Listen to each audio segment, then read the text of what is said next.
Hello, everybody, and welcome to the Moorpark Raider live stream. My name is Ryan Ketchum, play-by-play commentator, joined alongside Justin Borsis, my color commentator analyst for you this evening. We are currently here at Raider Sports Pavilion, the gym, at Moorpark College, home of the Moorpark Raiders, where they're going to be playing host to the visiting Cerritos Falcons in the second round of the 2019 3C 2A Southern California Regional Playoff Bracket.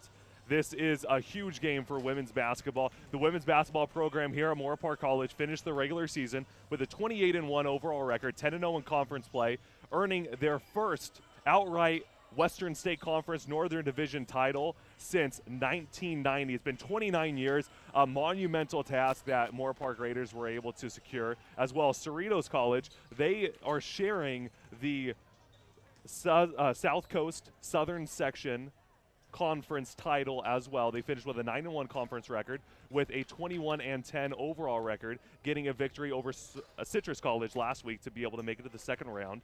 So with that being said, coming into this game, what are you expecting out of the #1 team in the state of California? Pretty incredible record, Moorpark Raiders. Well, Moorpark has a lot of offensive weapons. They score over 80 points a game. Brianna Calhoun is named the co-offensive player of the year, the co-player of the year for the conference. So that is a big, big key.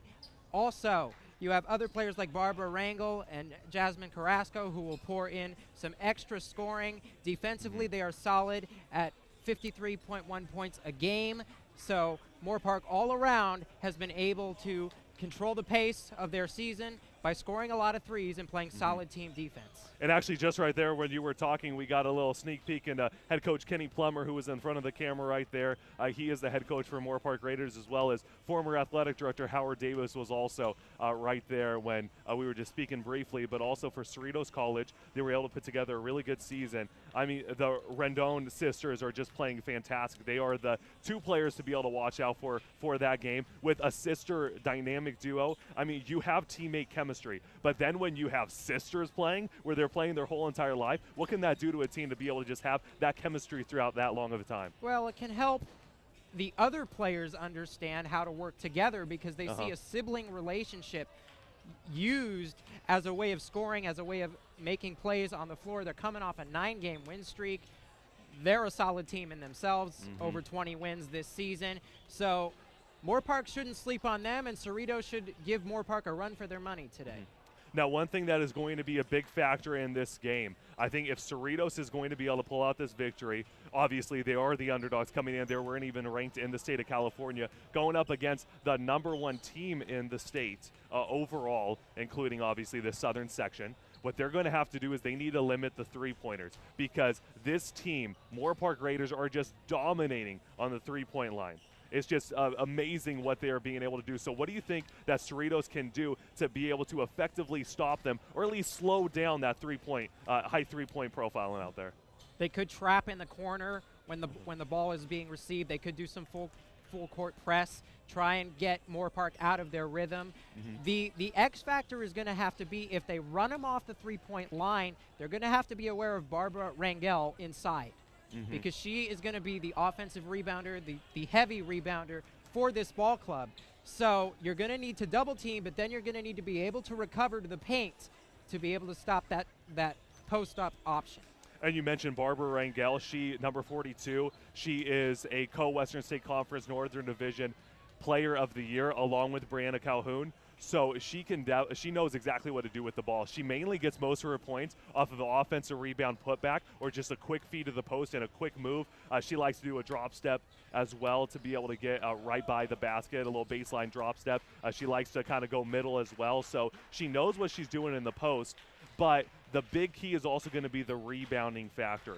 Moorpark out-rebounds their opponent consistently, and it seems like Cerritos is not as great at rebounding. So what can they do to be able to match Barbara Rangel's 6'2" frame to try to get some rebounds over her? Double team in the post, make sure you box her out, get extra bodies on her is a big key for Cerritos. But there's three people you're going to need to key in on. It's Brianna, it is Jasmine, and it is also Barbara. So they're going to have to use those three players and make somebody else step up on Moorpark's team today for them to even have the greatest chance to win this game. And exactly one of the things that's so difficult to beat Moorpark, you mentioned trying to get another player to beat you instead of one of those top three, but it seems like their team is just great and they have so much chemistry with each other. This season, they're averaging over 20 assists per game. They are out assisting their opponents by over 10 assists. It's just incredible to be able to see the ball movement and what they're able to do off of it. And they're going to be able to set some screens today. Hopefully they can swing it from side to side, get some open looks. Yeah, so it is going to be great. We are setting up right now. Head coach Kenny Plummer, he was a two-time Western State Conference Northern Division Coach of the Year, just won his third, and it was an outright title. But while we do have this right now, we're going to have the national anthem. We'll be back in just a few moments.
And that was the national anthem, everybody. Once again, thank you for tuning into the Moorpark Raider live stream. We will have your coverage of the second round of the 2019 3C2A Southern California Regional Playoff Bracket between the Moorpark Raiders and the Cerritos Falcons in just a few moments, so stay tuned.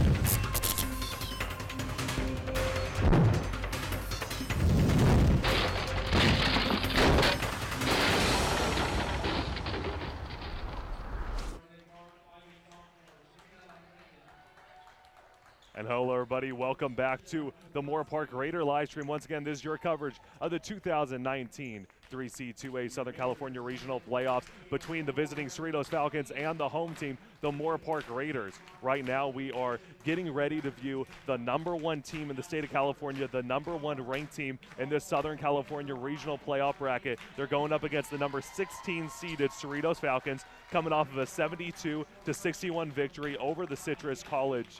They actually won on Wednesday, which set up this game, so this is technically the second round. Moorpark was able to skip that first round of play because of their seeding. But right now, one thing that I just love about the playoff atmosphere, I love that it's playoffs, but I also love just the atmosphere that brings along, the crowd coming into it, even the crowd chanting during and clapping during player introductions. You don't see that just on an everyday basis. Not only is it playoffs, but I think it carries an extra bit of significance for the Raiders themselves because it's the first time they've won a conference championship since 1990, and they are the #1 seed. They're coming in technically as a favorite in this case. So there may be added pressure, but it also creates a better atmosphere for parents, for fans to watch their children and their friends be able to experience something like this, which you don't see every day. And it's great because playoffs are not guaranteed.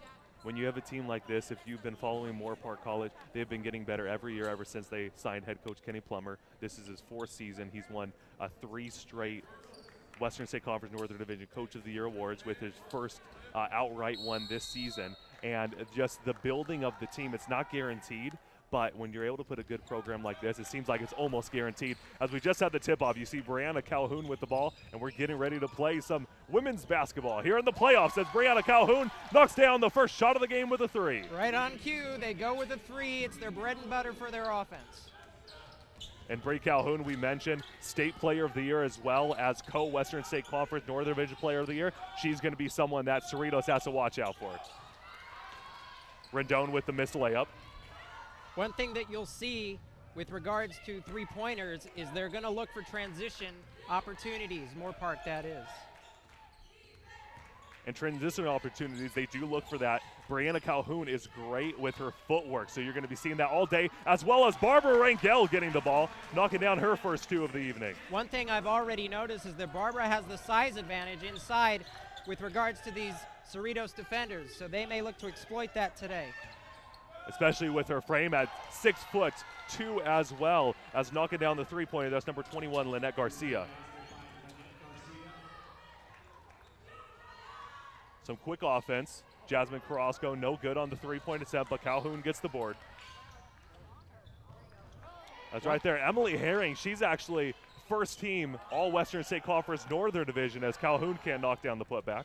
One thing that Cerritos can do in the rebounding department to have an edge is get those 50-50 balls. Make sure you hustle as best you can to those leak outs off the rim. Because one thing they can counter with is speed off the edge. One thing that you'll see a lot is just them rotating outside the three-point line. They have an amazing three-point percentage, so they like to go for those deep shots. And Cerritos is playing a zone,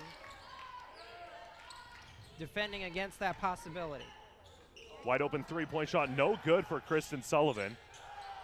Good play by Calhoun, however.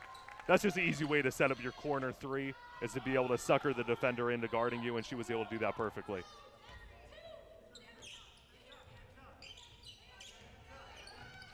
As we said, Moorpark scoring over 80 points a game, most of which from the three-point line.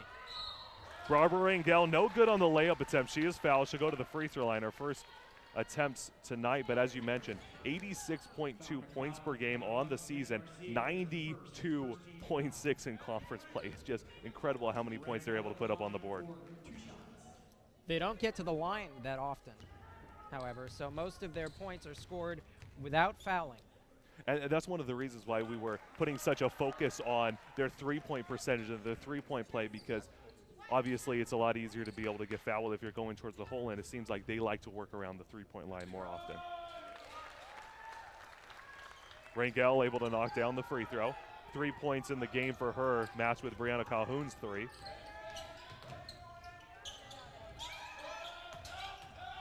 Rendon dribbling baseline, trying to find an open shooter, able to find it. No good on the shot.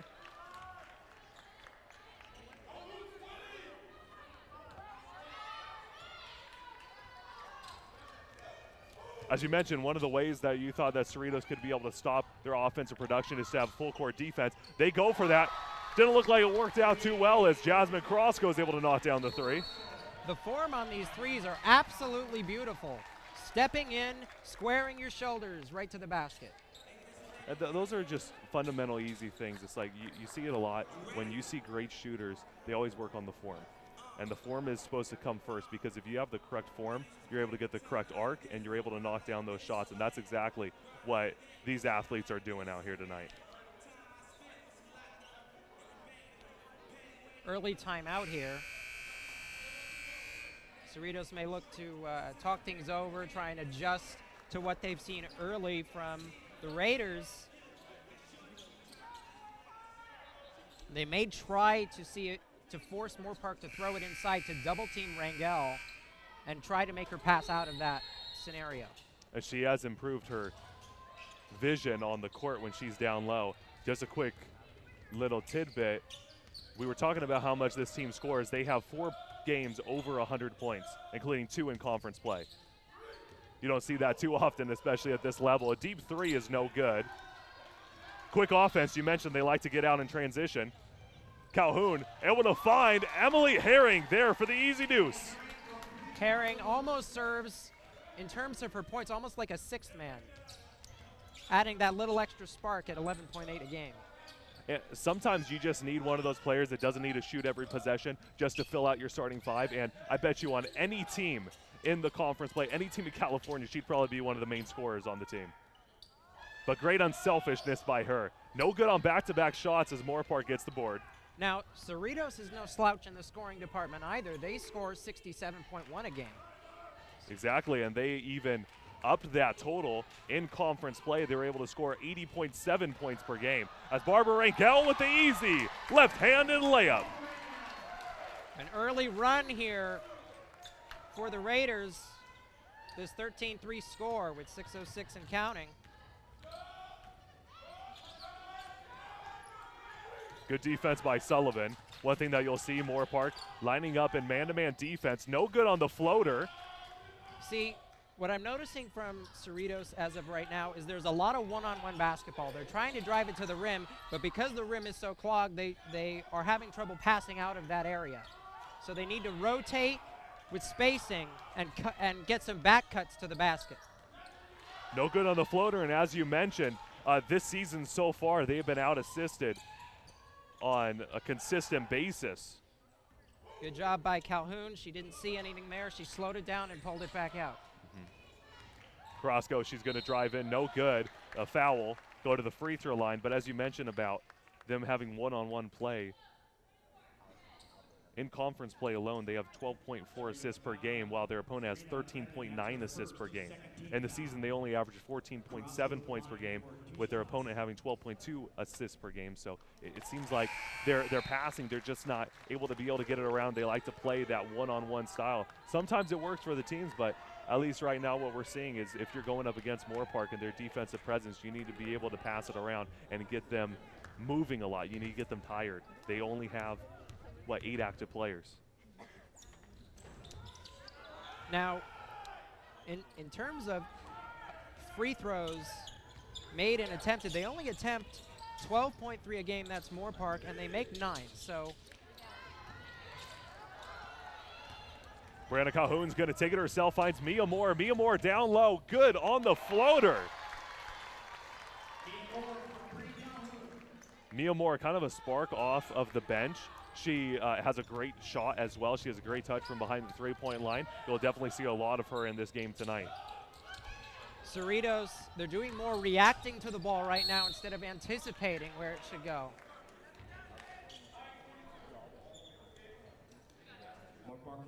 Right now going to the free throw line, number 20, Jasenia Rendon, 5'8" sophomore, one of the halves of the sisters, the Rendon sisters that we mentioned. And they've been taking a lot of shots so far, just not able to knock any down. Well, and this is actually a good strategy if you're Cerritos, because it slows the game down, it lets you take a breather without having to call a timeout, and you can get cheap points from the line.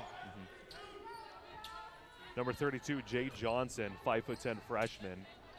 She is the tallest player on Cerritos' team, maybe trying to rival Barbara a little bit, trying to put more size on her. Again, the best way to go after Barbara's size is to double team it. Exactly, they go right to her. She just puts it up, no good on the first try, puts it up again. Second chance buckets is her go-to at 7 already in the game. And Cerritos is late to rotate, and that's why she's able to get so deep inside the lane. And you need to be able to have that weak side come over. You need to be able to have that double team. It's necessary. Taking the deep three, no good on that. There was a foul off the ball. Not a bad shot by Cerritos right there. Had a little bit of open space. Why not take it? And they also throw up a decent amount of threes per game as well. Yes, they do. And one thing with Jay Johnson, if you're being defended by Barbara Rangel and you are spotted up behind the three-point line, that's going to open up the whole paint for you. That might be their tactic that they're going to be able to open up some easy layups. Is no good on the quick jump shot. Some hustle we're seeing out of the Falcons, though. And that's a great way to get a rebound. You're waiting behind the play, and you're trying to catch the defense napping and just soar in. So going up against man-to-man defense, Cerritos. They're switching on Johnson as Johnson's trying to put up a shot over Rangel. No good as it goes off of the Raiders. 3:46 left to play in the first quarter of action, an 18-5 lead for Moorpark. In terms of Cerritos and their rebounding, 24.5 a game defensively. That's 60th in the country overall. They need to make sure they up the number if they want a chance against the Moorpark, because Barbara Rangel is always there on the offensive rebounds. As we're going to have a shot clock violation. It was going to be a turnover no matter what, whichever way it went. But now Barbara, I believe, just signed her letter of intent to Hawaii University. Yes, right before the season. Congratulations to her. She's been showing up through Moorpark ever since she's got here from Ventura High School, and she's just been playing fantastic under head coach Kenny Plummer, and she definitely deserves to be able to get that national letter of intent to Hawaii, and she's going to be going there after this season. So, yeah, it's a big congrats to her as well. Traveling call on that last possession. I had too many steps.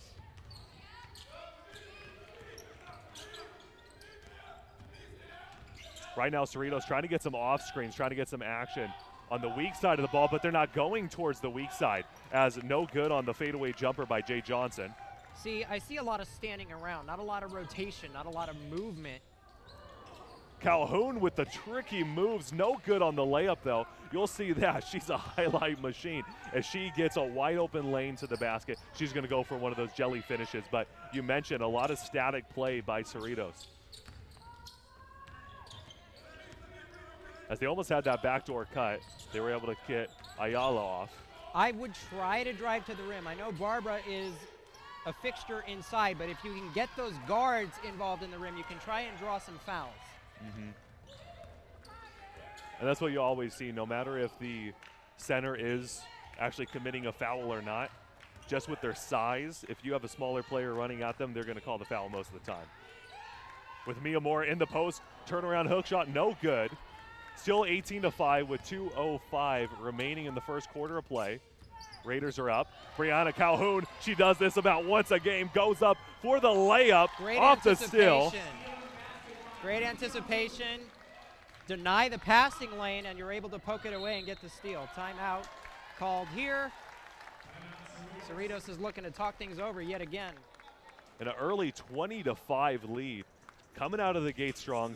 One thing that you always see out of Moorpark, as we mentioned, their high assists per game. So far this season, they are averaging 20.8 assists per game, 21.8 in conference play.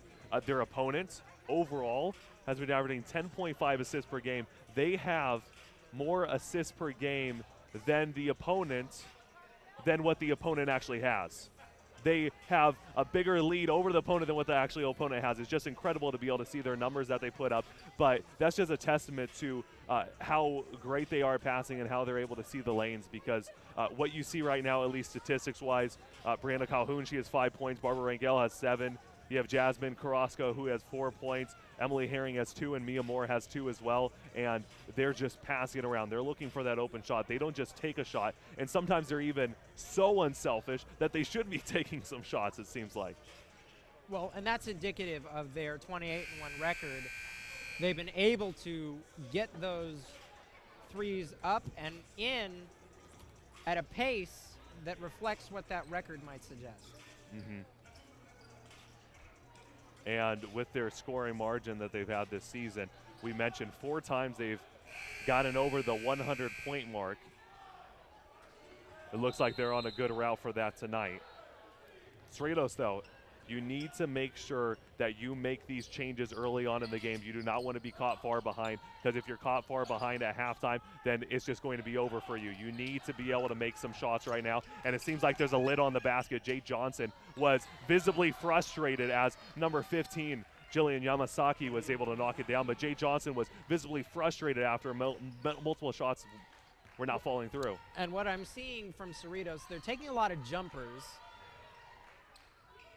5 feet in the lane, that mid-range jump shot when they could be attacking the rim. And you mentioned it, if they attack the rim, they get a foul called on them and try to get Barbara Rangel, that is, in foul trouble as Jazzy Carrasco knocking down another 3. Well, and one advantage Cerritos can have with that is you talked about the depth that Moorpark doesn't currently have. So if they get Moorpark to foul out a couple of players, it gives them an advantage. Exactly, especially a player that's... See, good fake and drive to the rim. Instead of putting up that little runner, attack the basket. Go towards the contact. Number 24, Serena Rendon, getting her first 2 of the game. Both the Rendon sisters have 2 apiece. But yeah, if you go to the basket, then you get Barbara in foul trouble, and Barbara Rangel is a huge piece to this Moorpark Raiders team. Only 25 seconds remaining in the first quarter of play, a 23-9 lead for the Raiders over the Falcons. Sullivan shoots the 3, no good. They can hold for the last shot of the quarter now. No shot clock. Shot clock is off. Take your time. Exactly. No need to be able to rush the shot, as they are going to drive. Able to find a good pass. Wide open 3. It's up, and it's no good as Barbara Rangel is able to get the rebound to finish off the first quarter of play in this second round of the 2019 3C 2A Southern California Regional Playoff bracket between the visiting Cerritos Falcons and the home team, the Moorpark Raiders. The Raiders have a 23-9 advantage over 1. We were able to see 1 full quarter of play. It seemed like Moorpark was knocking down almost all their shots. Cerritos were not able to knock down most of their shots. What do you think they need to be able to change on the offensive end? We mentioned driving, but it seems like they are getting some decent shots. It's just not falling right now. Yeah, they in all honesty, they just need to knock them down. They are getting open looks, open jumpers, open little runners, but they haven't been able to get them in the basket. My philosophy has always been that you see one go in, and it sort of breaks the cycle. It gets you to relax. This is a playoff game, as we've noted. At times, as in other situations, the game could speed up. You could be a little too excited, maybe even a little too nervous. Just slow the game down, take a deep breath. The offense will come. They're getting good looks. Defensively, however, they're late to rotation, and they're giving up too many points inside at this rate. Barber's been able to score with some easy layups. So I would, again, double team in the post if you're Cerritos defensively. We'll see if they're able to fix those changes right now as we have the start of the second quarter of play. Wide open down low, but they shoot a 3. No good by Mariah Laura. And Laura didn't set her feet right there. That's why that shot went long. Brianna Calhoun did, however, knocking down that transition 3-pointer.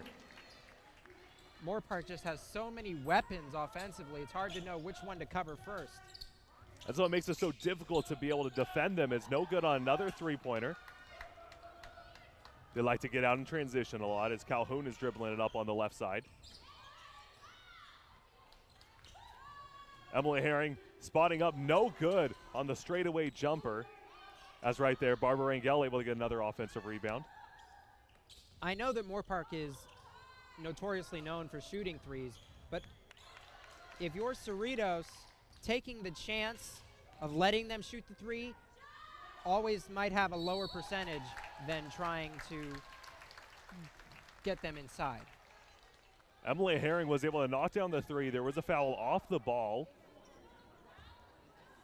Are they counting the shot? They are counting the shot. So basically, since the basket was good, but then there was also a foul, Moorpark will maintain possession. Okay. They were able to knock down the 3, so we're counting that for Emily Herring. But 29-9, a 20-point advantage here for the Moorpark Raiders over the Cerritos Falcons. Here in the second quarter of play with 8:50 remaining. As Kristen Sullivan pops another 3-pointer. We noted the struggles that Cerritos has had on the defensive rebounding margins, but right now it seems like Moorpark has been on that side of the court for the whole quarter. Well, judging by the statistics, Cerritos is actually negative in defensive rebounding margin. Moorpark is over 4 a game in terms of their margin. Interestingly enough, Cerritos has a very good record away from home. They are, as right now Cerritos trying to post up down low as they have a smaller defender.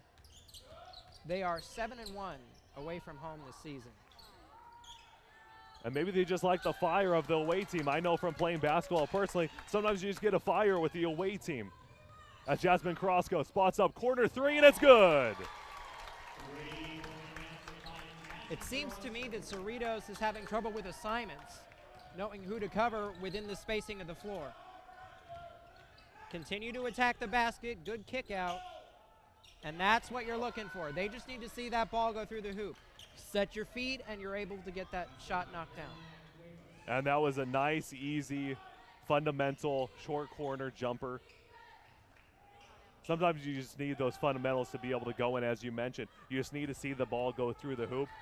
From being a former basketball player as well, when you see that ball go through the hoop, it is true. If you see it go through, suddenly you just get a huge amount of confidence, and it just works for you. In terms of that last shot, might have been a little too quick. Want to get your offensive set, get a better look.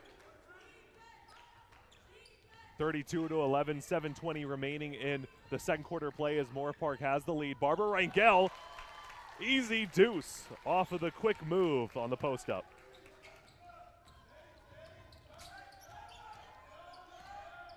And see, we were mentioning the difficulty of defending Moorpark. We just saw them put a three after three after three, and then they fed it down low and still were able to get an easy layup. And that's the dilemma, is that the size of Rangel, she's able to get those easy layups because Cerritos doesn't counter with that same size. And the tough part about double teaming is then you leave a leak out for a three in the corner, which Moorpark is so lethal in shooting.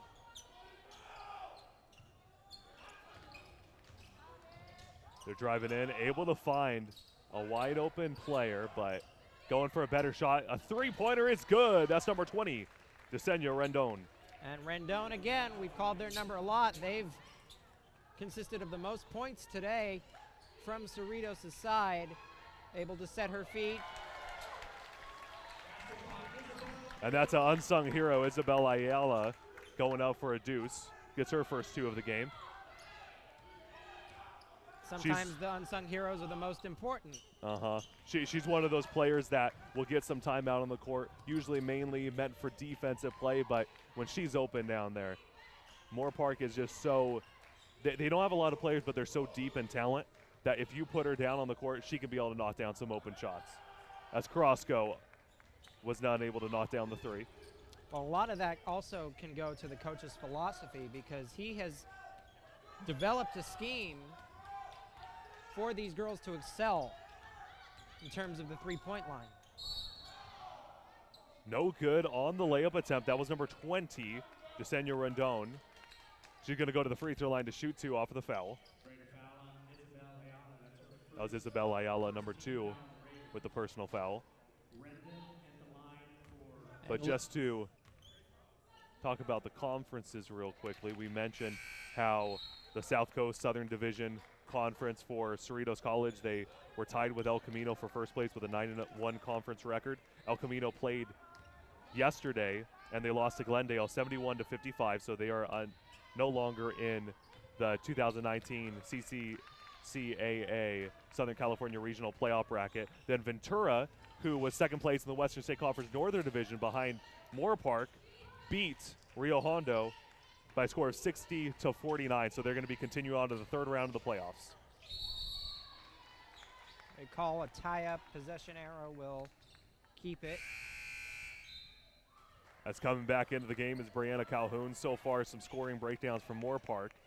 Number 21, Jasmine Carrasco, has the most points, leading scorer in the game with 10. Barbara Rangel has 9. Brianna Calhoun has 7. Correction, 8. And that was Emily Herring knocking down the 2. Banked it in off the window. Giving her 7 now on the game. So you do that more. Attack the bucket. And they attack it. Why not attack it? You mentioned getting the fouls called. That's what you have to do. Leave it up to the officials. They're going to call a number of fouls if you keep pushing your way inside. And Jay Johnson finally able to get a basket to go through. She was struggling in that first quarter of play, trying to get some fadeaways over Barbara Rangel, but finally able to get it through. We mentioned her visibly frustrated as well. Well, and like you said, there's going to need to be a couple of extra players to step up, besides the sisters you mentioned, pouring in a couple more points tonight for Cerritos to get back in this ball game. And they are going to have to get that production from other players as Carrasco is unable to knock down the three. Calhoun keeping it alive, however. See, I would pressure the three-point line right away. Cerritos seems to be not necessarily sagging off, but playing at a depth that gives Moorpark an opportunity to shoot it. Ayala no good on the jump shot. And they should be pressuring the three. That is correct, because with Barbara Rangel off of the court, they are going to be having 5 wide. All 5 of these players, including Mia Moore, we mentioned, she can shoot it from deep as well. So they're going to have that 5-out offensive spread. And that's when you got to attack it now. You got to be able to attack that core of Moorpark to be able to get those easy baskets with Rangel out. 4:20 remaining in the second quarter of play, 38-19. A 19-point lead for Moorpark. And Moorpark going in transition, turning it over. Well, and number 11 set her feet and took the charge. That is how it's done, folks. Yesenia Rendon trying to go up for the left-handed layup. As you mentioned, called for the charging foul. Number 11 for Cerritos, Renisha Billups, has the size advantage on the floor right now. For Cerritos, they should look to give it to her. Backdoor move, Jasmine Carrasco knocking it down. That's what you see as well. Moorpark has been working on this. They'll dribble it to that wing. Then that corner player will do a backdoor cut after faking to try to go up for the ball. As again, number 32, Jay Johnson, knocking it down.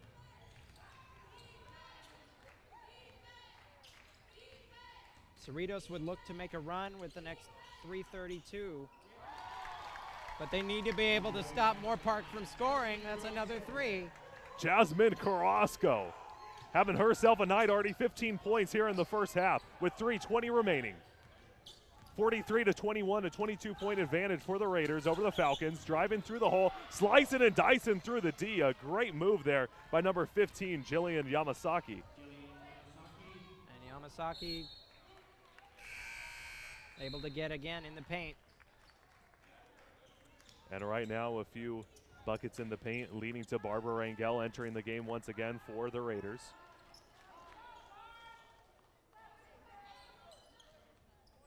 So far, Jasmine Carrasco, number 21, Moorpark Raiders, leading scorer in the game with 15 points. Well, and she averages 17 and a half a game, so she's right up near her mark, and we're not even at halftime yet.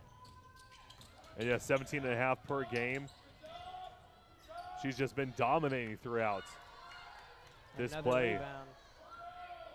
Moorpark could look to slow it down. They have a 20-point advantage heading into the half. There's still 2:41 to go, but they can easily take their time here. It looks like they are doing that. Yes. Making sure that they get a better shot. As Brianna Calhoun, she's going to be dribbling Good it in. screen. Finds Barbara Rangel. No good on the layup. Good screen set. Great spacing. And that's one thing that coincides with Moorpark offense, the spacing. Deep 3, no good by Yesenia Rendon. Cerritos needs to be more decisive on the offensive end. I see a lot of hesitation with shooting motions, as if they would look to drive it inside, but they think they have enough room to take a 3. Mm-hmm. Yes, that hesitation kills. You need to make sure you just go for it. If you are going to drive to the hole, you may have Barbara Rangel right there, but you could easily get a foul called on her. Well, and as you said before, the time to capitalize the most was when Barbara was out of the game and there was less size on the court. It seemed like they did a pretty good job at that, Yes. trying to push it inside as Yesenia Rendon. There we go. Rendon seems to be the greatest, almost only source of offense to this point for Cerritos. Keep feeding her the ball. 20.3 points per game this season as Kristen Sullivan knocks down the 3. An answer very quickly. Kristen Sullivan, one of those unsung heroes of the team. Doesn't get too much attention, but when she gets the ball, she knows what to do with it. See, you talked about rotating to the weak side because Barbara is on the other side of the court. Cerritos needs to do more of that. Calhoun dribbling it in. Some nice moves as she's able to get the layup to go. She can handle the ball real well. Great footwork in the lane. She probably practices some of these dribbling drills because when I see her out on the court, she's making some moves that I don't see a lot of players making, especially at this level. Along with incredibly colorful shoes. Got to stand out sometimes. And she's able to find player down low. That was Soto. A Cerritos player took a hard shot. I don't know if she hit her head on the rim or near another player, but there was. I mean, if she hit her head on the rim, that's going to be a Sports Center top 10 play right there. It would. Agreed. Or is it not top 10? Not top 10? But yeah, she took a hard spill on that. She did. Now Sarah Soto, okay. number 13, going to the free throw line to shoot to 48-26 advantage for the Moorpark Raiders over the Cerritos Falcons here in the second round of the 2019 3C2A Southern California Regional Playoffs with 54 seconds remaining in this first half.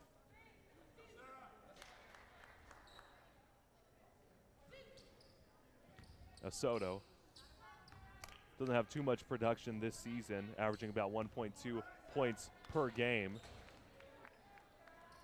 Usually sent out there for more of a defensive assignment. Moorpark again doesn't get to the line all that much, but when they do, they knock it down at a very solid rate. Yes, they have a fairly high clip. Yeah. 73.7% from the free throw line on the season. Pretty high clip in the 3C2A in the top 5. 40 seconds remaining, dribbling it in. Able to find a nice pass. That was a great move. That is exactly what Cerritos needs to look for, that backdoor cut to the rim. Try and get it to the side that Barbara is not looking towards. Sarah Hernandez, that was a good layup by her. One thing that set that up was the drive inside. She got Barbara going towards her as Barbara is able to knock down the quick layup. She got Barbara leaning towards her, and she was able to make that nice pass. You just need the defense to lean towards you a little bit. They need to commit, and then you're able to get the quick pass off. Wide open three-pointer, no good. Rangel gets the board, only 2 seconds remaining.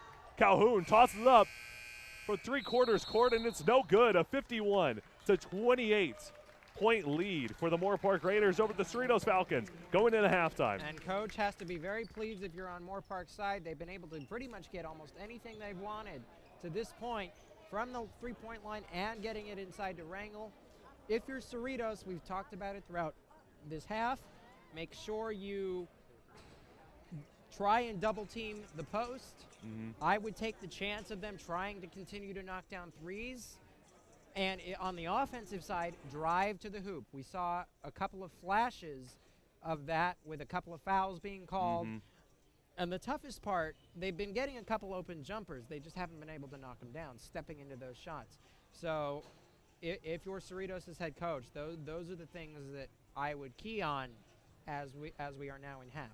Exactly, and now, as we said, going into halftime, 51-28 lead for the Moorpark Raiders. We'll be back with the halftime show in just a few moments, so make sure that you stay tuned with us here on the Moorpark Raider live stream.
Hello, everybody, and welcome back to the Moorpark Raider live stream here for the Moorpark Raider halftime show. Once again, Ryan Ketchum, play-by-play commentator, joined alongside Justin Borsis, my color commentator analyst, for you this evening. Right now at halftime, a 51-28 lead for the Moorpark Raiders over the Cerritos Falcons here in the second round of the 2019 3C2A Southern California Regional Playoffs.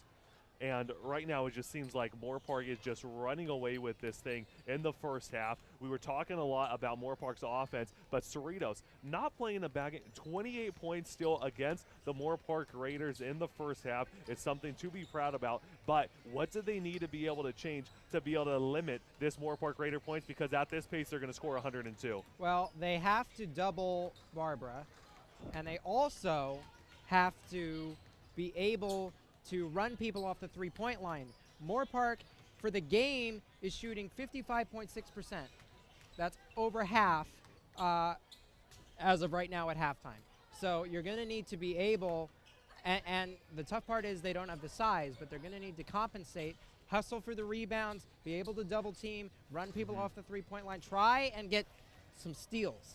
That's the other thing to compensate, is you want to be able to find a way to pick people's pocket to be able to get some extra possessions as well to get back in this game. Exactly, just picking pockets, be able to get extra possession. That's what they need to do. Right now, we're seeing the exercise bike being brought out for some of the athletes here. You got to be able to stay warm, as we also are right there in the action with basketball. Nice that was cover. Pretty That close. was I got that. Maybe job. I should go back out on the court there, Justin. But, yeah, as we were saying, you need to be able to, as you mentioned, the double teams, you got to be able to get some steals, because right now it seems like the Cerritos defense is just not picking up right now on Moorpark. Moorpark, as you mentioned, shooting at a very high clip here in the first half. So that does have to do something with it. If Moorpark was shooting like Cerritos was in the first half, we wouldn't have this score. But what do you think Cerritos can change on the offensive end? It seems like we were mentioning the static play, but then when Barber came out, they were attacking the rim a lot more. It seemed like they were improving in the second quarter. So what do you think they need to do to be able to continue to improve now in the second half to try to trim this lead a little bit? Well, they got to start making some shots. They're only shooting 27.8% for the game currently at half. So they're going to need to up that margin. We talked about attacking the rim. I mean, that's the best way to do this right now. You want to get people in foul trouble. You want to get high percentage looks. And the way to do that is to get to the rim. 27.8 isn't going to cut it. They've also only attempted 5 free throws for the game. They need to get to the line a lot more often to be able to, and they're only 3 of 12 from the three-point line. Okay. So that is the other big statistic to list, is that they have also shot a lot of threes and are not knocking them down. And that could also work as well, getting those wide open shots, but making sure they're good, clean shots. That's what you need to be able to get. But you mentioned the free throw line. That's something that could easily be changed. You just need to be able to drive it in the hole, try to go after the defense. One thing that you're always taught in basketball is, fine, get your outside shots, get all that going. But what really gets you going in the offensive end is driving, because if you could drive, if no defenders collapse on you from the corners, then you are just one-on-one with the center. You could go up, you could be able to get a foul. If they do collapse, then boom, you have a wide open three-point shot in the corner. So many things can be able to work off of driving, and that's what they need to implement a little more in their game. Well, and we talked about, and you talked about going after the weak side, because Barbara is in the strong side of the court. So they need to be able to do that to keep things going here. Exactly, the weak side, if they were able to get a backdoor screen, let's say on the corner, and then that corner offensive player is able to just streak right on the baseline, Barber's not watching, they could be able to get a nice easy play, have a wide open reverse layup. That's something that you could get going. You could do that on the wing as well. Then you'd have a backdoor cut straight for a wide open layup. And if Barbara or any of the other defenders that are down low, only reason why we're saying Barbara is because she's the center and she's one of the main pieces in the paint, but they could be able to get a wide open layup right there if they're able to get Barbara on the other side. But right now, as we have it here, we're started the second half of play. It's 51-28, Raiders in the lead. And drive to the hoop right on cue. Exactly, and that's exactly what you need to do. And it was the weak side. And it's kind of fitting that we just talked about in the halftime show. A little bit of crystal ball. Here. As right there, Barbara Rangel's going to get it from Calhoun. And you notice that they tried to double team right there from behind. So quick defensive changes. Now dribbling it down once again, another drive. Opens up a wide open three. Yesenia Rendon and unable to knock it down. Rendon forced that, didn't step into it the way she should have. And correction, that was actually the other Rendon sister, Serena. Now Emily Herring has it outside. Gonna get fouled by Serena Rendon. Was that on the floor or were they giving her shots on there? That was on the floor. Yeah, they're gonna call that on the floor. So Barbara. And we have talked about, going back to your point, Barbara, a lot because she, in some ways, based on the defense, can facilitate everything else. If you give it to her inside, it opens up a three. If you open up a three, you give it to her inside. So. And we mentioned throughout the development process that she has had, she has become a much better passer. And right now, Cerritos is double teaming. Cerritos is double teaming off the ball, and it seems like they're going to get wide open shots left and right as Kristen Sullivan is able to knock it down. Well, and Sullivan had to reposition herself right there. It looked like she wanted to take that jumper inside the two-point arc. Ended up rotating out for a three. Good defensive switches from Moorpark. They're rotating to the ball quite well right now, closing off the passing lanes. That's it, the runner in the lane. And sometimes you just need to be able to get that nice little easy. And I think the tough part right now for Cerritos, and part of the reason they're not establishing a game inside, is because the passes have not been completely on point. They've been a little off target, not allowing for a clean catch. Like that was a clean pass right there. Barbara Rangel. Right there. Right over the top. Barbara Rangel, 13 points in the game. Only player to score in double figures for Cerritos right now is Rendon. That's Yesenia Rendon, number 20. That's going to be a jump ball. Right now, Jasmine Carrasco, number 21, leading scorer of the game, 15 points, all in the first half. Well, and Sullivan on that last defensive possession, she was backpedaling as the point guard was driving. So I would have continued to take it to the hoop right there, try and draw the foul. And that's one of the times that you have to read the defense. Look. It's Rangel. Beautiful look. Good little short corner shot, but you mentioned if someone's backpedaling on defense, you need to be able to get a defensive stance and force them a direction. You cannot backpedal. That would be a block. A blocking foul, I mean. Yeah, and if you have someone backpedaling, just take it right at them. You need to be able to see the footwork of the defender. Wide open three-pointer. You noticed how she set her feet, took her time. Serena Rendon, that was a great shot by her right at the top of the key. 58-35, still a 23-point advantage for the Raiders over the Falcons. Almost a 6:50 remaining in the third quarter of play. So due to this margin, Cerritos really has to start making a run right about now. Bear down on defense just like that. Force a tough shot. They waited until the end of the shot clock. That was perfect. Now they have defense to make by it pay Cerritos. off on the other end. She forced that. Yes, Yesenia Rendon, she wasn't able to get a good angle. When you go and you drive to the baseline, you're driving right to the hole, and when you're going up for a floater and you're fading away a little bit, you need to still be able to have that angle at the glass so you can hit it off of that top right-hand corner, top left-hand corner to be able to get it in, and she wasn't able to get that angle on the ball. Well, not just angle, but also control. Oh, good baseball pass, but too far out of bounds. That's a turnover.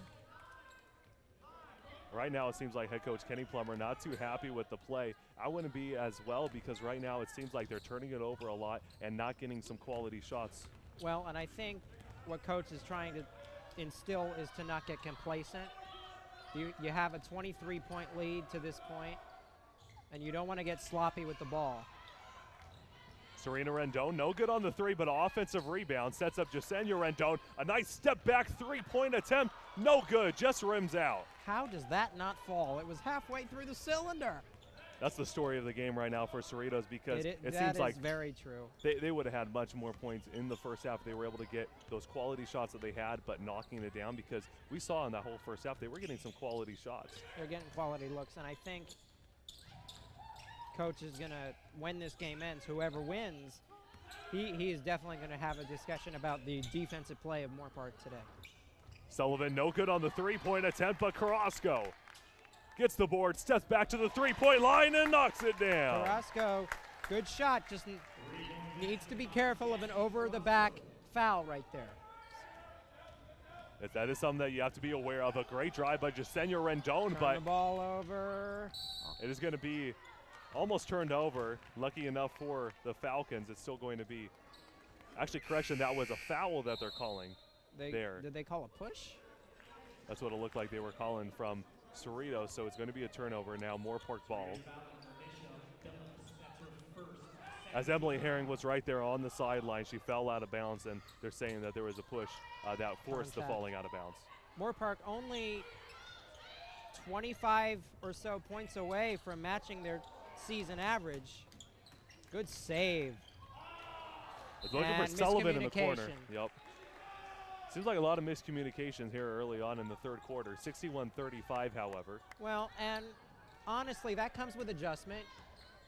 We talked about Cerritos, how we wanted them to attack the rim a little bit more.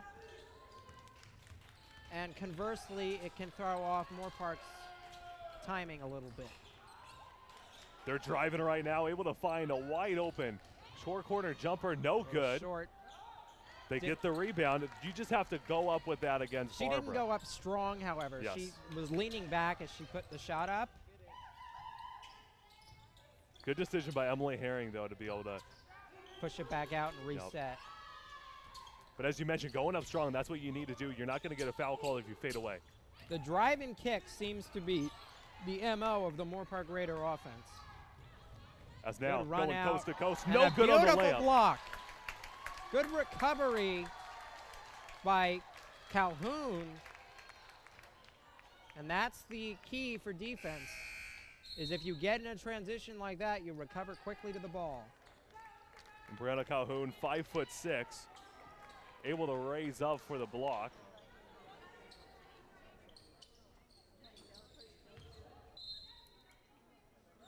That's sometimes what you need to see out of the hustle. California Player of the Year.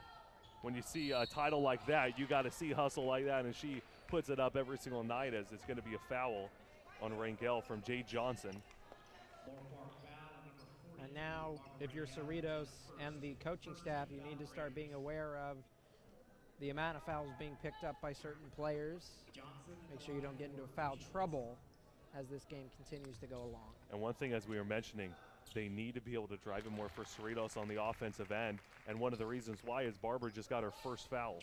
I'm sorry, that was Moorpark. I said Cerritos. That was Moorpark who, but as we said earlier, like, again, drive the basket, try to get free throws knocked down. The tough part also is that 10-minute quarters, as opposed to in the men's game 20-minute halves, it cuts down the amount of opportunities you might have to score. So with this margin, they effectively have 13 minutes to put up 25 points. Going to be a foul. We'll go to the free throw line, Jasenia Rendon. But as you did mention, it is the same amount of time. It's still 20 minutes per half. But when you do have that break in between the two quarters, it does slow it down a little bit because you don't have that same flow. Yes, same offensive flow. You're able to meet with the team. You're able to rest a little bit. If you have just that continuous flow of 20 minutes, you can be able to have that for the full 20 minutes instead of just 10-minute quarters. So that is definitely a big thing. Cerritos, the shooters, they have wonderful strokes. I mean, they are about as smooth as can be. They just need to be able to step into their shot. Especially this shooter, Jasenia Rendon, number 20, leading scorer for the Falcons. She's had about 4 or 5 baskets today rim out on her. And you can see this pressure, this trap, trying to get a steal, and it leads to a foul in the open lane. That's the risk you run, is when you try to create turnovers with this time and score like this, trapping at half court, you can now almost, not necessarily guarantee, but possibilities of fouls also in play. And that's one thing that you want to do. You want to be able to trap right after they cross the half-court line. That's one of the things that you're learning if you have a 2-2-1 zone press defense, or if you have a 1-2-2 zone press defense, you're always trapped in the corners. But then when it gets right past the half-court line, right when the offensive player is dribbling the ball right past the half-court line, you trap right there, because then they can't step back court. Well, so then you force them into a little corner, and that's exactly what you need to do. Gamble almost paid off for Moorpark in getting the steal. This very well may be a free throw kind of game at this rate. They had a great pass there by Jasenia Rendon, however, to be able to set up a wide open layup that they weren't able to knock down. As Barbara Rangel, she doesn't shoot it too much. She actually knocked down her first 3 this season. 1 of 3 from three-point land. Well, as we said, Rangel is the presence inside for rebounding purposes. That's where she gets most of her points. Rangel, we saw her right there, trying to put it up, no good. Herring is fouled as she goes up for the putback jumper. And I think Coach was asking for a foul for Rangel on that play that was not called. The foul instead puts Herring at the line. And correction, that's 1 of 3 from three-point land for Barbara in conference play, 1 of 9 for the season. So obviously not a three-point threat. Maybe the only non-three-point threat on the team. Now she comes out, so again, this is where Cerritos can capitalize and try and get some cheap points and get back in this, game. Exactly, yeah, we mentioned that in the whole first half of play when Barbara was out. They need to be able to attack. They need to be able to get to the rim, be able to find some wide open layups, because if you don't push it, then you're not going to be able to get those easy wide open points, because 6'2" presence now out of the paint. Right, and now I believe it's Isabel Ayala who has subbed in for her, for Barbara. Yes, one of the guards. She's definitely a presence out beyond the three-point line. Mia Moore is going to have to be the center. Denial on the entry, but a tough runner. Closed off the post lane, had to pass it back out. That was number 15 on the basket, Jillian Yamasaki. That's no good by Carrasco.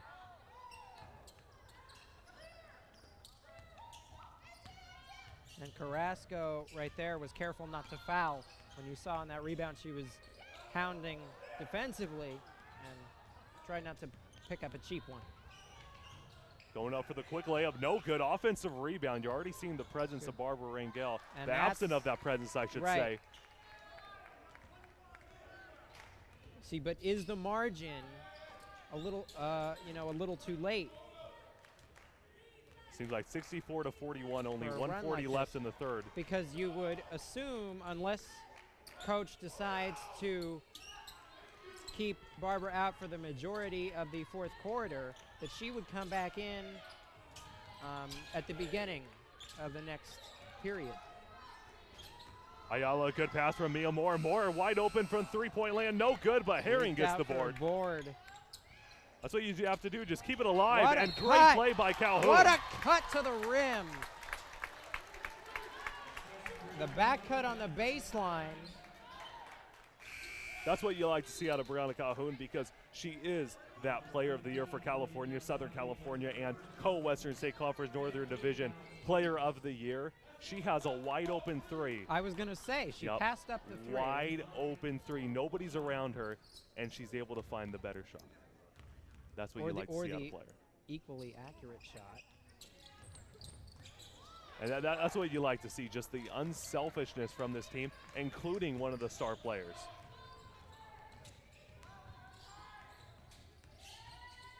Still no Barbara Rangel in.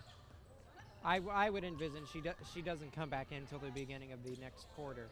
Yeah, she'll probably come in a few minutes into the fourth quarter to be able to finish out the game, or just right there in the first part. Now Cerritos has resorted to taking jumpers again. Now is the time to drive to the basket. Yes, to drive the basket, that needs to be there, especially right now as Calhoun gets a nice easy pass. Herring knocking it down.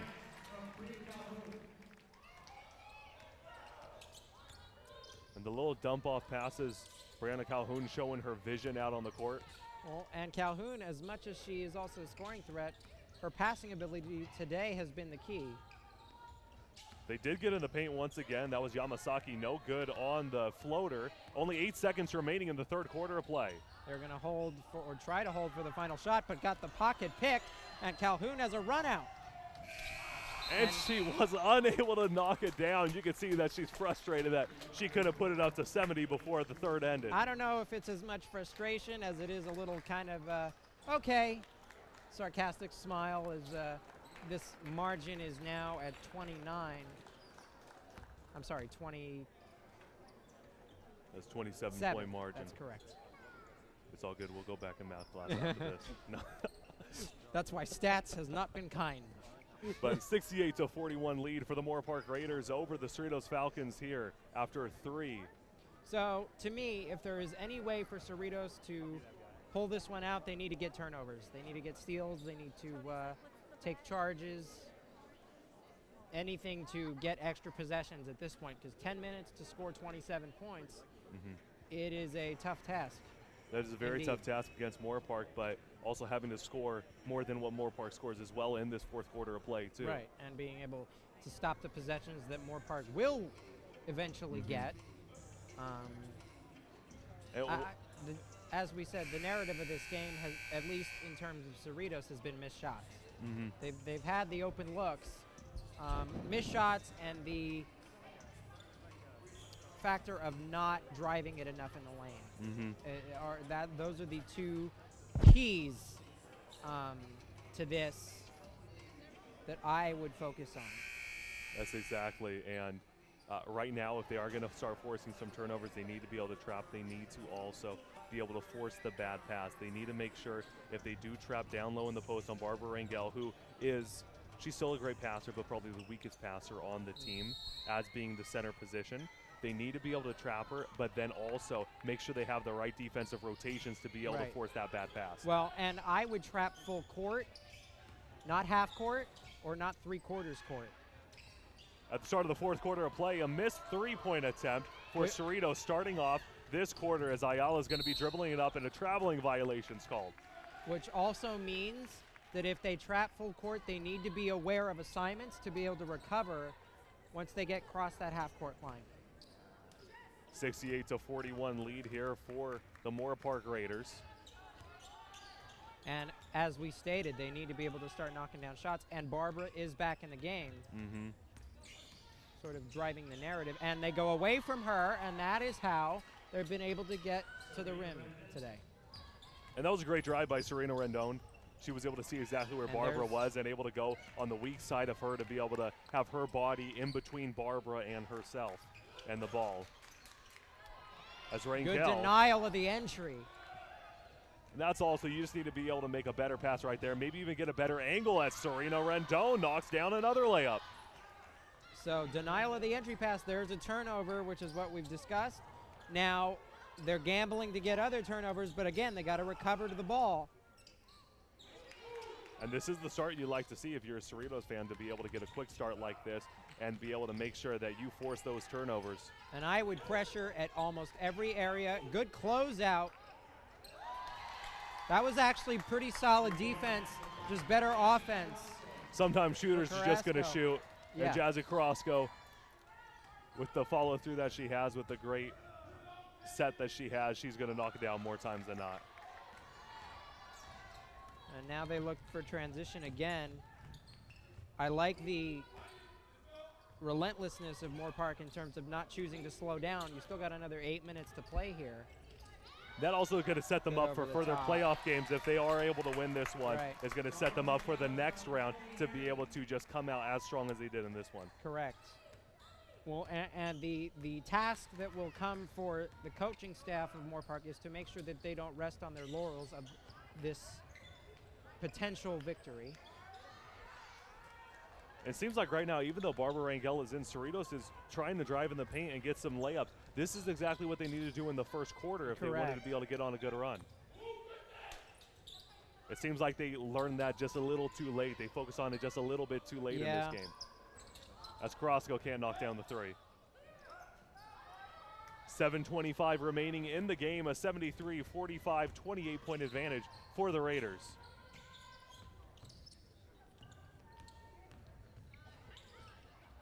now, going up for a layup. You still got to run offense. You don't want to stand around. Seems like they are doing that a little bit. One person is driving towards the hoop, and the others are just standing out on the three-point line.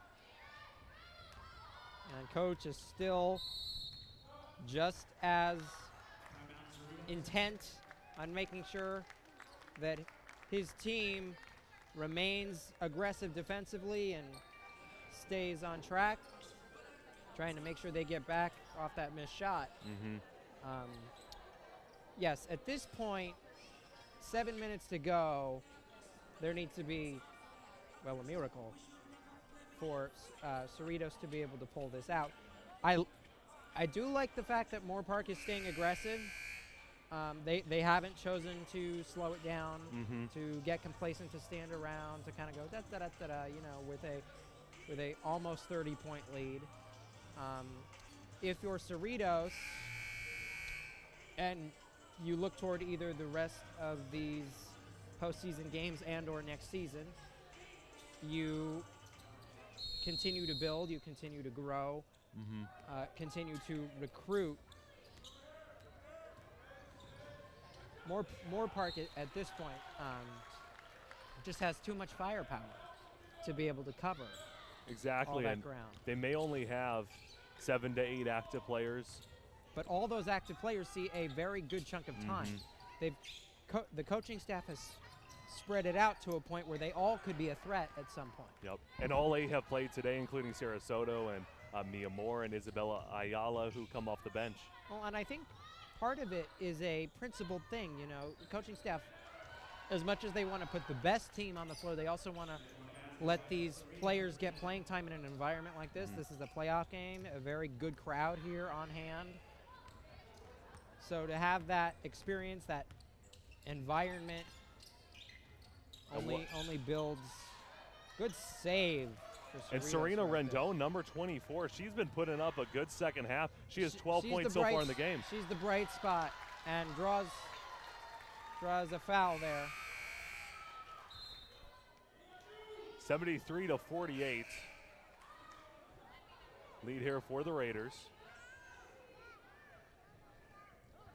Going to the line. Or no, they must have. Did they call a foul or was it out of bounds? Before the shot, a foul. Okay. They do go up for a little fadeaway jumper, and it's good. See, even the shots they are taking in the lane have been difficult. Mia Moore's going to be fouled. Too many hands in the pile caused that foul there, reaching.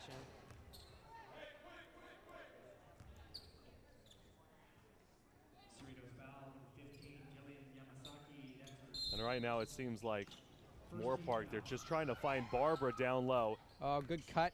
Cerritos doing a good job of double teaming, however, on Barbara Rangel. It's just, it seems like it's too much too late as they're able to get the block on her. Well, and it's honestly been the way the rebounds have just gone. They found a way to find her hands, and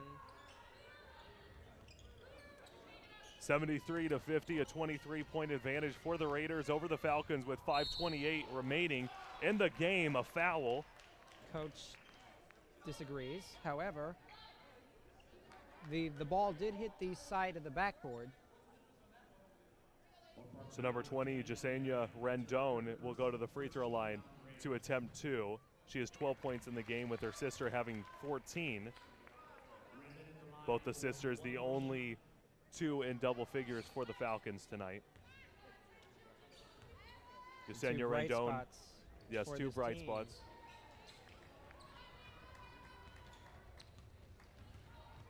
And if you're Cerritos, you know, don't hang your heads. You got to this point in the season, second round playoff game, a solid over 20 win year, a 9-game win streak heading into this game.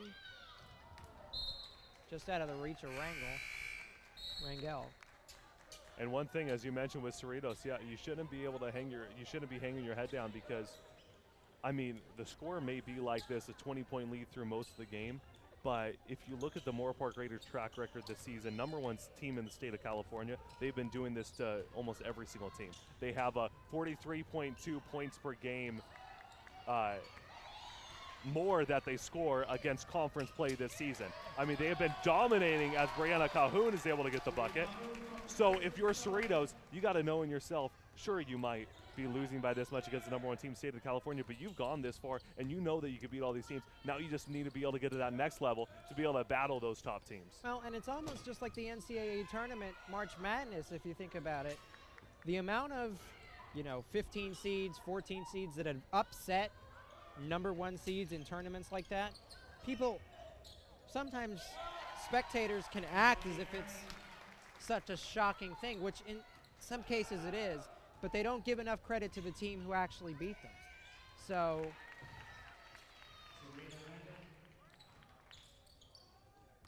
exactly, when you're able to put all the feet like that, it's just pretty incredible. well, and look at the Final Four. Loyola Chicago last year in the men's Final Four as I believe it was a 13 seed. Barbara Rangel, no good on the layup attempt. Looks like she's going to be fouled on the play, so she's going to go into the free throw line. 77-53, 24-point advantage for the Raiders. Foul number 32, J.D. Johnson, that's her first personal. Second team foul. Rangel at the line for 2 shots. Not too many shots to the free throw line this game, including this season for the Raiders. Well, that's Barbara Rangel, no good on the first. And the reason for that, we've discussed it, the amount of threes they take. Because of the amount of threes they take, they're just not going to get to the line very often. However, the times they do get to the line, make sure you knock them down. As we said, heading into this game, they were about 70% from the line as a team. As Barbara was unable to knock down both of them. One thing that they do have to see, they see that size advantage for Barbara Rangel. One thing, it just seems like she just can't have that soft touch right now. She's not able to get it up enough. Well, and part of that is the double team. Part of that is the double team that has been coming. And those are the shots on the other end that Cerritos hasn't been able to hit all night. Those easy gimmies. That's one of the reasons why we have this spread that we do now, 77-53, a 24-point advantage, is especially in that first quarter, just unable to knock down the shots. And normally in scenarios like this, you might say that you bring in players that don't get a lot of playing time. However, due to the size of the rosters, most of those players have seen all the action today. Exactly, with only 8 players on Moorpark that Cerritos does available. have a larger roster and can get some other players in the game. Barbara Rangel able to knock down the shot. One thing that is always great to be able to see is the hustle of the teams. Yes. Even when it goes down to the wire, it seems like Cerritos, they're still playing hard. They're still going in. As they are able to get a nice layup. Looks like she's fouled on the play. That's Jade Johnson. Strong move to the hoop and got the contact. And that goes to instilling constant belief as a coaching staff and as a team. Unity, the ability to not take losses. I don't want to say personally, because every loss is personal in some regard, but not let it weigh on your mind. In a lot of cases. Exactly, and it shouldn't be weighing on their mind after this, as long as they're able to put the last few minutes of effort in and know that they did play a pretty decent game, just couldn't really knock it down. I don't want to take anything away as well from Moorpark Raiders defense. Right. They have played some great defense as well. And they're hovering around their average of 53 a game. Isabel Ayala able to get her 4th point of the evening off of that quick layup with 2:23 remaining in the game. 81-56, Raiders in the lead. 2:15 and ticking left, and play has stopped. As there's going to be a foul on the ground. Foul on Isabel Ayala, her third. 13. And that's one thing that you also have to recognize as well if you do have a margin like this, is to be able to not foul as much, play that tough defense, but don't be reaching, don't be trying to pickpocket. Well, and part of that, in some ways you don't want to prolong the game, In some ways, you don't want to prolong the game. You want to get out of the gym as quick as possible. So unnecessary fouls like that just kind of don't add to the drama, gravitas, whatever word one may choose to use. As Brianna Calhoun was able to get that layup on the fast break off of the steal. And that's just out hustle and being able to box out, establishing position down low. 83-56. Raiders in the lead by 27 points right now with only 1:43 remaining in the game. And at this point, the audience applause that you may or may not be hearing is, you know, for players who are coming out who probably won't see action the rest of this game and deserve quite the ovation on either side for getting to this point. Sullivan gets the easy layup and knocks it down with the contact. Going to go to the free throw line to attempt the three-point play. Sullivan has gotten a decent amount of points today. And all players for Moorpark are in double digits, I believe.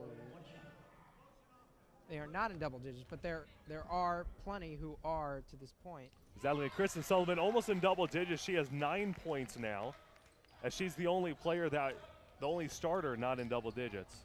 Only starter, okay. Clarification there.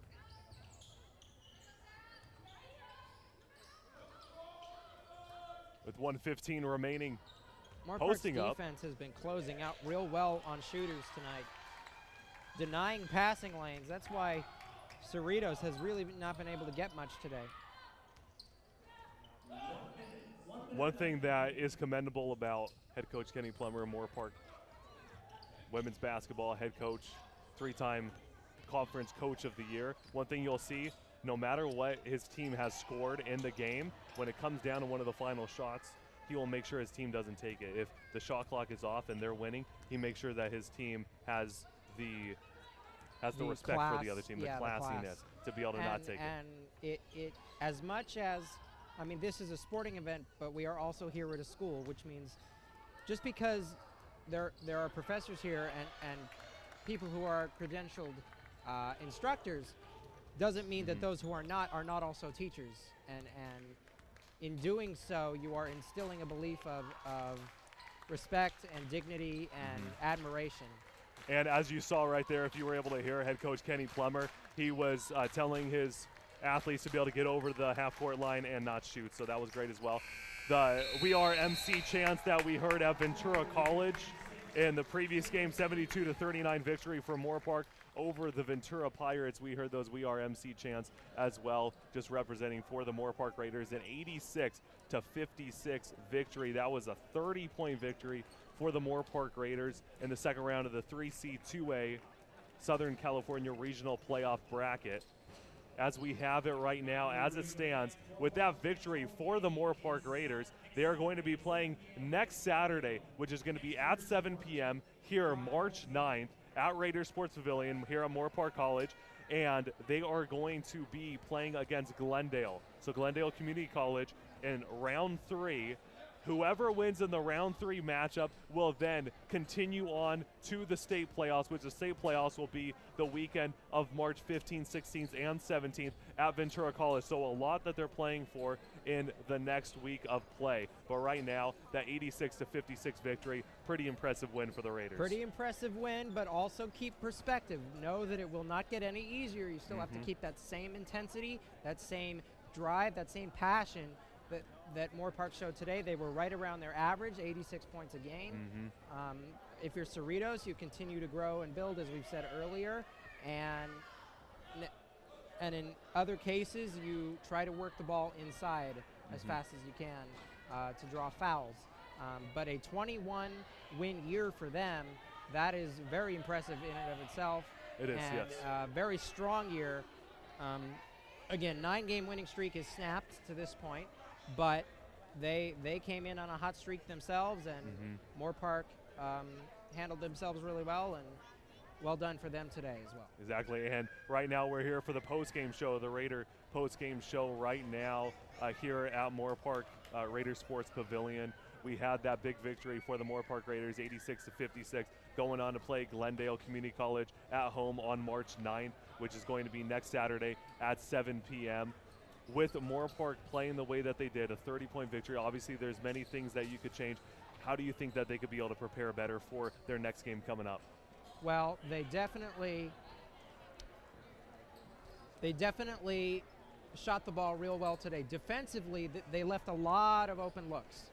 So they're going to want to close out on shooters a little bit better. They want to clog the lane a little bit more in terms of denying passing opportunities defensively. Despite the 56 points that Cerritos put up today, it feels as if it should have been a lot more based on the looks that they were getting today. Offensively, they are just as strong as advertised, and they put up a lot of shots, and they make a lot of shots. Their rhythm is strong, and they should continue to practice and stay at that level. Exactly. As well. And a lot riding for them right now. Once again, make sure that you stay tuned with us here on the Moorpark Raider live stream for more games coming up as well. But make sure that you show up, show some support for the Moorpark Raiders women's basketball team next week, March 9th against Glendale Community College. That was your post-game show. Thank you for tuning into your coverage of Moorpark College women's basketball. Once again, this was the second round of the 3C 2A Southern California Regional Playoffs. For Ryan Ketchum, play-by-play commentator, Justin Borses, color commentator analyst, for all of our cameramen and women, and our technical director with Michael Grimes. This is the Moorpark Raider live stream. Make sure that you stay tuned with us for more of your Moorpark Raider action. Thank you.